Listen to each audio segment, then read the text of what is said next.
It seems Gen Con didn't learn their lesson from the disaster of a year they had, especially with the Writers' Symposium. There were so many controversies this year at Gen Con, all arising from the woke mind virus, and yet they're going to double down for 2025 and do more of the same.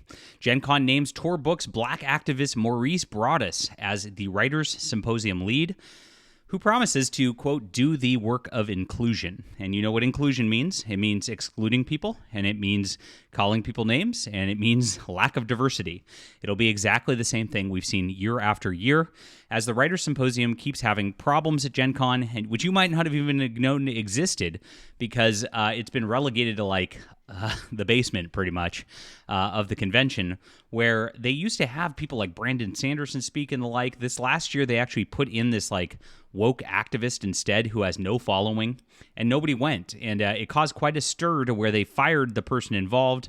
They said the person involved was misappropriating funds and the like, and everybody on her team just got axed. So now they've put this guy in here after that sort of situation, and it's absolutely hilarious. We're going to get into this in just a minute. Smash the like and subscribe button. Join us here, guys. This is my Fandom Pulse Substack. We're reporting on the things nobody else does. There's literally not another group out there who has reported on this at all.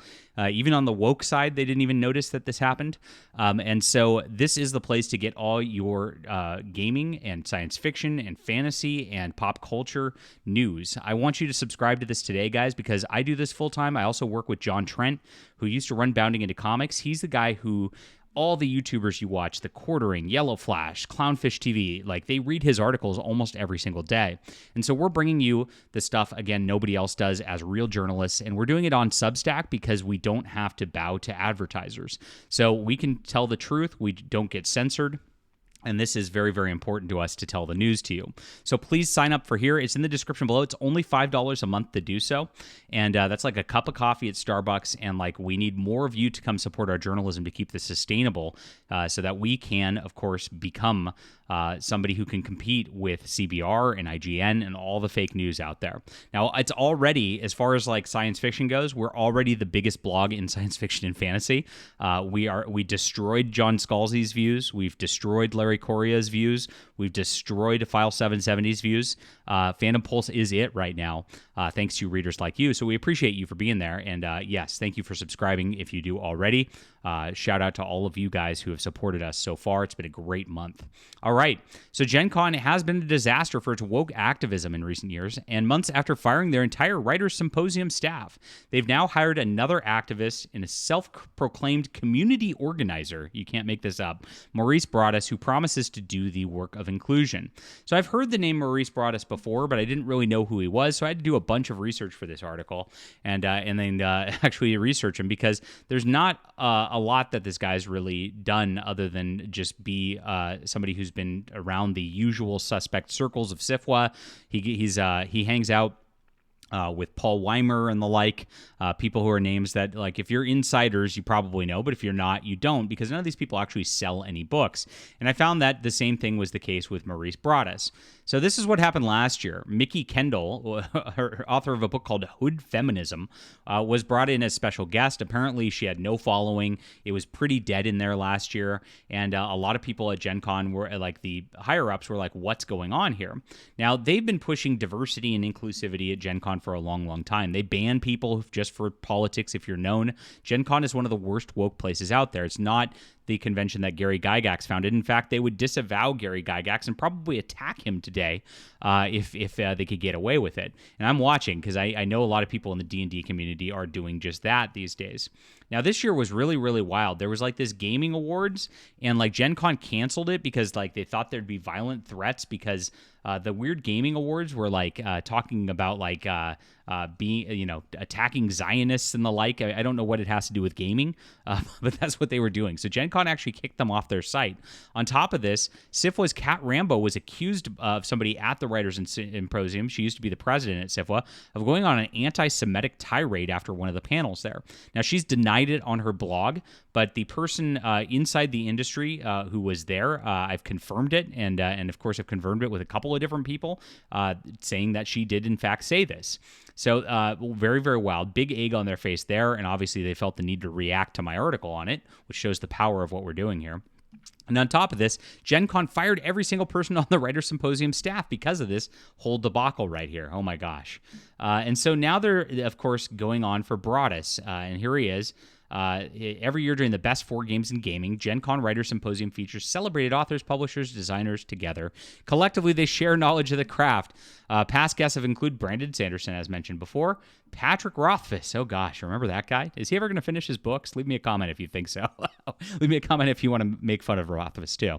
And Mickey Kendall, who nobody knows who she is. Look at how they do this. This is how the woke do things. They try to create this like experts club, and you see Brandon. You go Brandon Sanderson. Oh, that's a name I know. Patrick Rothfuss. That's a name I know. Mickey Kendall. Oh, she must be up there with them.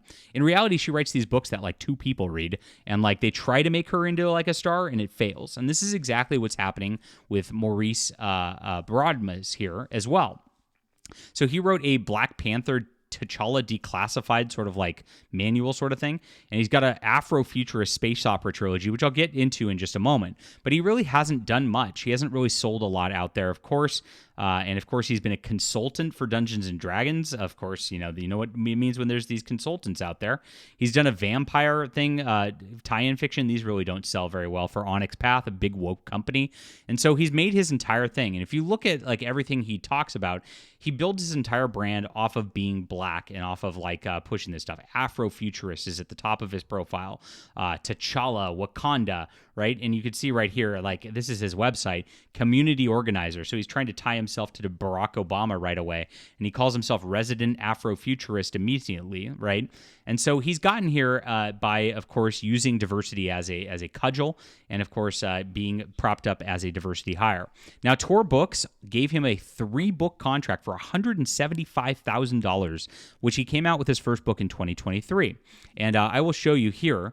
This is my book, The Stars Entwined, which I'll put in the description below too, guys. This is a real thing that has sold a lot. And so this book right here has sold, I think, about 10,000 copies at this point. And it's got 168 reviews, right? So that's a ratio. You can't do it, Maurice Broad.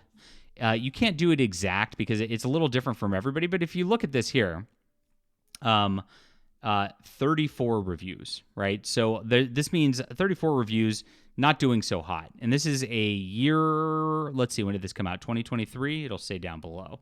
March 2022. So this is 2 years old. His Tor Books offering has 34 reviews. Now, if the ratio of 168 to 10,000 would be 1.6% of people are reviewing, you can kind of do the math here, right?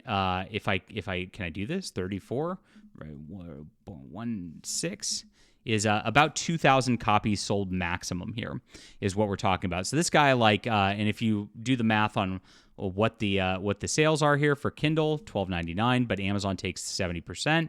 So you go $12.99 times, or Amazon takes 35%, sorry. So 0.7 times 0.65, $8 a book times 2,000, made about $16,000. So Tor lost a lot of money on this. And you know, books 2 and books 3 sell usually, if it's doing well, about 50% of what book 1 does. So the total he's made back on his trilogy right now for Tor Books is a maximum of like $30,000, $40,000, right?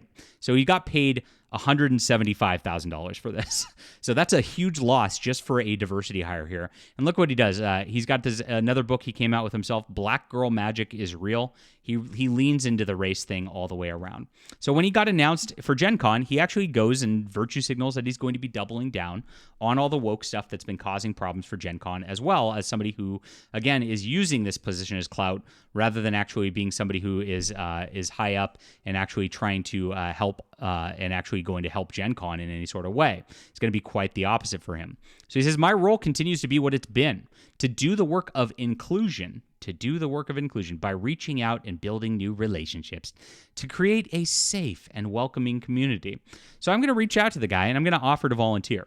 And so if he's inclusive, he's going to include, of course, right-wing Christian people like me, right? And if he's going to create a safe and welcoming community, he's going to make sure that I don't get attacked by these woke activists at Gen Con, right? And so this is, we'll see if he puts his money where his mouth is, or if he's just meaning the usual buzzwords after I contact him. And of course, I'll report to you guys what he says, because that's what we always do here.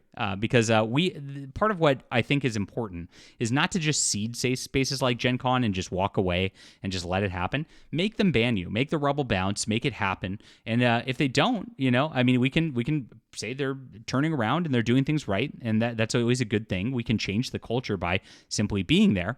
And if they do, we know exactly where they stand, which is where they've stood all the way around. Now, he's pushed his leftist activism as well. This is from Blue Sky 18 days ago. Just to be clear, Twitter left me. I left X. If you go to his X account, though, he's still posting. So he did not leave X, much like all of the people who are broadcasting on Blue Sky. It's because X is where the people are at. That's where the readers are at. So it doesn't make any sense to be somewhere on Blue Sky where no readers are existing.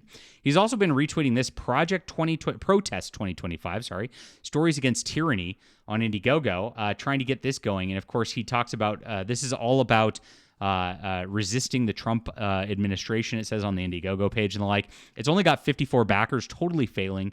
So this is, again, no clout, no influence, and this is what these people are pushing every single time. So you know what they mean when they talk about inclusivity and when they talk about all this stuff. They're talking about just pushing their hard woke agenda, ruining science fiction, and of course, ruining Gen Con for the next generation. But what's going to happen is more and more people will be tuning out of the Writers' Symposium unless they get their act together and actually invite people who are, draws and people that people care about.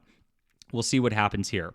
All right. Are you surprised by this message? Are you optimistic about Gen Con? Leave a comment down below. Love to hear from you. Please hit the like and subscribe button. Sign up for my Fandom Pulse Substack, where we're telling the news guys. And make sure to grab not this book. Gosh, not that garbage from Tor. This stuff. This is the alternative to Tor. This is what people are reading these days. It's a lot of fun. It's a spy thriller in space, and you'll absolutely enjoy it. Even if you're a leftist like Maurice Broaddus, you'll enjoy this book too. Grab it in the description below. Appreciate you being there and appreciate the readers most of all.